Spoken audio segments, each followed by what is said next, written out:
ከስንዝር አካሉ በብርሃን ተሞልቶ ያ ይዳስሱት የነበረ ግዙፍ የነበረ ስጋ ከመለኮት ባህሪ ጋር ተዋህዶ በዓለሙ የሚመላ ብርሃን ሆኖ በጎርፍ ይህን አካባቢ ሲያጥለቀለቀው የብርሃን ጎርፍ ሲጎርፍ አይተው ሙሴ፣ ኤልያስ፣ ጴጥሮስ፣ ያዕቆብና ዮሐንስ በፊቱ መቆም ተስኗቸው በፊቱ ወደቁ ይላል።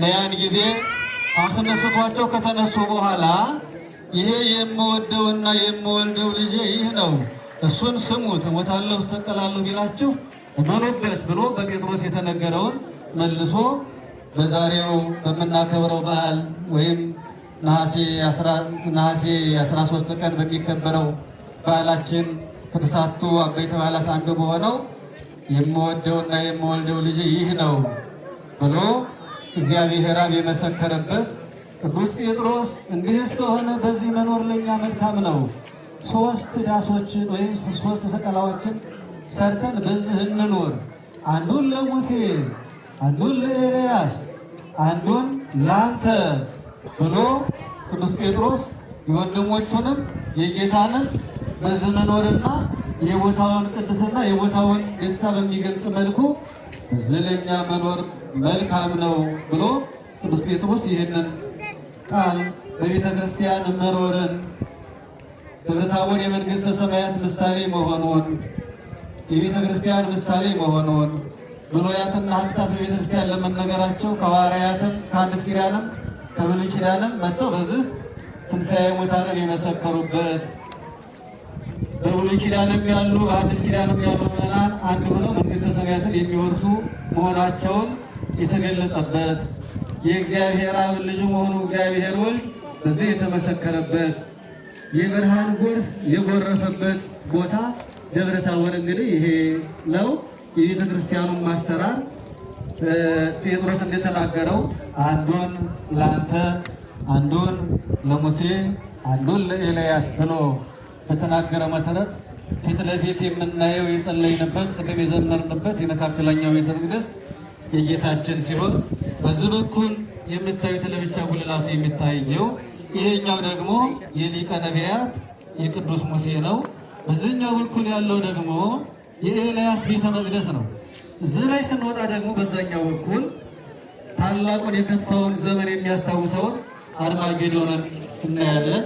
ላይ ሆነን አርሞንኤም ተራራ ታቦሩ አርሞንኤም በስመ ዚአከ ይትፌስቱ ታቦርና አርሞንኤም በኋላ ዘመን በስም ደስ ይላቸዋል ተብሎ የተነገረላቸው ታቦር ይሄ ነው፣ አርሞንኤም ደግሞ ማዶ ነው የሚታይበትና እስከዛ ድረስ የብርሃኑ ጎርፍ የጎረፈበት እነ ጴጥሮስ ሃይማኖታቸው ጸንቶላቸው ቀድሞ ጴጥሮስ የተነገረው በእግዚአብሔር አብ ተመስክሮ በዚህ መኖር መልካም ነው ብለው ሃይማኖታቸውን አጥንተው የተመለሱበት በዚህ የተገለጸው ምስጢር ደግሞ ከይሁዳ በስተቀር እታች ላሉት ለስምንቱም ሐዋርያት የተገለጸበት ዕለት ነውና ይህን ዕለት በዚህ እንድናከብር፣ በዚህ እንድንዘምር፣ በዚህ እንድናመልከው የፈቀደ አምላካችን ስሙ የተመሰገነ ይሁን።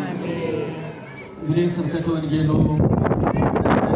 ማለት ነው ብዙ ዋጋ ከፍለው የዛሬውን ስብከትን በዚህ መልኩ በዓሉን እናከብር የተደረገው ይሄው ደግሞ እንዳንገባ የተከለከለበት ቅድም አባ ስብሐት እንደገለጹት ወደዚህ ቦታ ስንመጣኛ መመሪያ እናከብር፣ ትእዛዝ አናከብር፣ የታዘዝነውን አናደርግም። እነሱ በብዙ ነገር ይጠሉናል። እኛ የቦታውን ቅድስና ብለን ስንመጣ በብዙ ነገር ደግሞ የእኛን ምክንያት የሚፈልግ ሰይጣን እኛ ሌላ አድርጎ ያሳያቸዋል። አንደኛ ልጆቻችሁ ሲመጡ በዚህ ያሉ አበባችን ይቆርጣሉ፣ ልማታችን ያበላሻሉ ይላል። ሁለተኛ ደግሞ እንደኛ ወደ ውስጥ ስትገቡ ዘንድሮ ደግሞ በዚህ መልኩ በአማረ ስብከተ ወንጌሉ ባዘጋጀው መርሃ ግብር መሰረት እንዲያምረንና ደምቀን ተውበን እግዚአብሔር ድንቅ ስራውን በሰራበት በዚህ ቦታ ላይ እሱ በቆመበት ቦታ ላይ ቆመን አመስግነናልና ይህን ያደረገ አምላካችን ስሙ የተመሰገነ ይሁን። ስብከተ ወንጌሉም በዚህ መልኩ ይህን አገልግሎት የሚያገለግሉትን ስብከተ ወንጌል አባላት፣ ስራ አስፈጻሚ ኮሚቴ፣ ስብከተ ወንጌሉን የሚያግዙትን በመላላክ በማስተናገድ በመውጣት በመውረድ የሚላላኩትን አገልግሎታቸውን ይቀበልልን። እኛም በዚህ ቅዱስ ጴጥሮስ የሰጠውን በረከት ያደለውን በረከት ለሁላችንም ያድለን። ዛሬ ዓመት በሰላም በዚህ ቦታ መጥተን እንድንዘምር እንድናመሰግን አምላካችን ይፍቀድልን። አባታችን ላይ ብለን ጸልይ። አባታችን ሆይ በሰማያት የምትኖር ስምህ ይቀደስ፣ መንግሥትህ ትምጣ፣ ፈቃድህ በሰማይ እንደሆነች እንዲሁም በምድር ትሁን። የዕለት እንጀራችንን ዛሬ በደላችንን ይቅር በለን እኛ የበደሉንን ይቅር እንደምንል። አቤቱ ወደ ፈተና አታግባን ከክፉ ሁሉ አድነን እንጂ መንግሥት ያንተ ናትና ኃይል፣ ክብር፣ ምስጋና ለዘላለሙ አሜን። እመቤታችን ቅድስት ድንግል ማርያም ሆይ በመልአኩ ቅዱስ ገብርኤል ሰላምታ ሰላም እንልሻለን። በሐሳብሽ ድንግል ነሽ፣ በሥጋሽም ድንግል ነሽ። አሸናፊ እግዚአብሔር እናት ሆይ ሰላምታ ለአንቺ ይገባሻል። ከሴቶች ሁሉ ተለይተሽ አንቺ የተባረክሽ ነሽ፣ የማኅፀንሽን ፍሬ የተባረከ ነው። ጸጋን የተመላሽ ቅድስት ሆይ ደስ ይበልሽ፣ ልዑል እግዚአብሔር ከአንቺ ጋር ነውና ከተወደደው ልጅሽ ከጌታችን ከመድኃኒታችን ከኢየሱስ ክርስቶስ ዘንድ ይቅርታና ምሕረትን ለምኝልን ኃጢአታችንን ያስተሰርይልን ዘንድ ዘላለሙ አሜን። ጌታ ኢየሱስ ክርስቶስ ሆይ የእኔንም የሕዝብህንም ኃጢአት አስተስርይ። እግዚአብሔር ይፍታ። በጉባኤው ተገኝተው ነበርና እናንተስ ማን ትሉኛላችሁ? እነሱስ እንዲህ አሉ፣ እናንተ ማን ትሉኛላችሁ? ሩስ ወይስ አምላክ ብሎ ጠይቃቸው።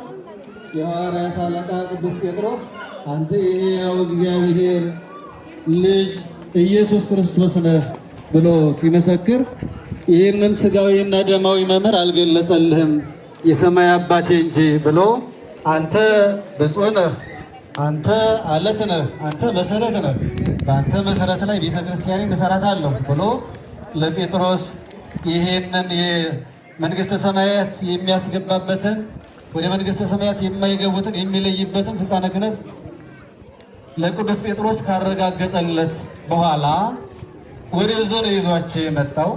ከነቢያት 2ቱን ከሐዋርያት 3ቱን አድርጎ ወአዕረጎሙ ደብረ ነዊሕ አንተ ባሕቲቶሙ ወደ ታላቅ ተራራ ትንቢት ወደ ተነገረበት ሱባኤ ወደ ተቆጠረበት ወደ ታቦር ተራራ 8ቱን ከእግረ ደብረ ትቷቸው 3ቱን ግን ይዟቸው ወጣ። 9ኛው ከቁጥር ስለማይገባ ይሁዳ አልተቆጠረም። ምክንያቱም እነሱን ወደዚህ ይዟቸው እንዳይወጣ የአትተው ወለሃተ ከመይር አይሰዋተ እግዚአብሔር ተብሎ ትንቢት ተነግሮበት ስለነበረ በዚህ የሚገለጸውን ምስጢር ለማየት አልታደለምና በእሱ ምክንያት 8ቱ ከእግረ ደብር ቀርተዋል። ወደዚህ የወጡት ጴጥሮስ፣ ያዕቆብ፣ ዮሐንስ፣ ሙሴ፣ ኤልያስ ናቸው። በዚህ ሙሴና ኤልያስ ቆመው እየተነጋገሩ እያለ አንተ የሕያው እግዚአብሔር አብ የባህሪ ልጁ ኢየሱስ ክርስቶስ ነህ ብሎ ጴጥሮስ የመሰከረውን እግዚአብሔር አብ በደመና ሆኖ ይገልጽ ዘንድ ይህን ቃል አለውና አንድነት ሦስትነት በደብረ ታቦር እንደተገለጸ በዚህም የሚገለጽ ምስጢር አለና ሙሴና ኤልያስ ቆመው ከጌታ ጋር እየተነጋገሩ እያለ ወንዘ ይተናገሩ ሙሴ ወኤልያስ ሙሴና ኤልያስ ከሱ ጋር ቆመው እነ ጴጥሮስ ግራና ቀኝ ሆነው እየተነጋገሩ እያለ ወተወለጠ አርአያሁ በቅድሜሆሙ መልኩ በፊታቸው ስብከተ ወንጌሉ እንግዲህ በዚህ ዓመት አብይ ጾም ዝግ ነበረ። ብዙ ጉዞዎች ነበሩ። ከነዚያ ጉዞዎች እናንተ ለትራንስፖርት የከፈላችሁት ተሰብስቦ ከ70 ዓመት በላይ በቁልፍ ተይዞ የነበረ ቤት ስብከተ ወንጌሉ በእናንተ ገንዘብ ገዝቶ ለገዳሙ አስረክቧል። ይህን ቤት የገዛችሁ እናንተ ናችሁ። ዛሬ ላካችሁ በአጋጣሚ የተሰበሰባችሁ ዛሬ ነው ያገኘናችሁና ትልቅ ስራ ተሰርቷል ማለት ነው። ቀላል አይደለም። ያንን ርዕስ እዚያው ኪዳነ ምሕረት አካባቢ የእስራኤል እምብርት ላይ ገዝቶ ለገዳሙ አስረክቧል። ይህ ስብከተ ወንጌል ማለት ነው። ይህ ገንዘብ ደግሞ ከእናንተ የተሰበሰበ እግዚአብሔር ዋጋ ይክፈላችሁ። አሁን ስብከተ ወንጌሉ ተጠናክሮ ጊዜ ላይ ትልቅ ስራ ለሚሰራ እናምናለንና በርቱ፣ ጠንክሩ። ገንዘባችሁ እዚህ ላይ ሆነናል ማለት ነው። ትልቁ ማለት